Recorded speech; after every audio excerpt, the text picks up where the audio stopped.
कार्यकर्त्याच्या निवडणुकीचे निर्णय झाले ठाम. राजकीय नेत्यांना फुटतोय घाम. काहींचे तिकीट वाटपातील स्थान टॉप, तर काहींना मिळणार आश्वासनांचे लॉलीपॉप. कार्यकर्ता हा आपल्या नेत्यासाठी, परिणामी पक्षासाठी काम करत असतो आणि कार्यकर्त्याच्या विश्वासावर, त्याच्या ताकदीवरच नेते बनत असतात. आणि ज्या नेत्यापासून कार्यकर्ते दुखावतात किंवा दूर जातात, तो नेता राजकीय प्रवाहातून दूर फेकला जातो.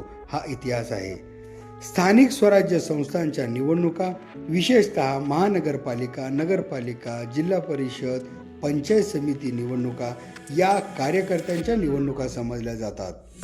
गेल्या 3-4 वर्षापासून राज्यात या निवडणुका झालेल्याच नाहीत. त्यात लोकसभा, विधानसभाच्या निवडणुका पार पडल्या आणि अनेक नेते आमदार झाले, खासदार झाले, तर काहींना मंत्रिपदेही मिळाली. त्यात आता न्यायालयाच्या आदेशान्वये या वर्ष अखेरीस या निवडणुकीचा डंका वाजणार हे आता निश्चित झालेले आहे. परंतु आजतागायत मुख्य 2 पक्षांच्या असणाऱ्या आघाड्या, युत्या आता 3-3 पक्षांच्या झालेल्या आहेत. त्यातच इच्छुकांची संख्या आणि उपलब्ध जागा याचा ताळमेळ बसणे शक्य नाही.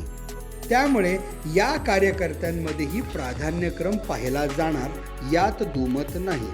त्याचप्रमाणे अनेक इच्छुकांपैकी काहींनाच पक्षाचे तिकीट मिळणार, तर काहींना आश्वासने देण्यापलीकडे नेत्यांकडे मार्गच नसणार.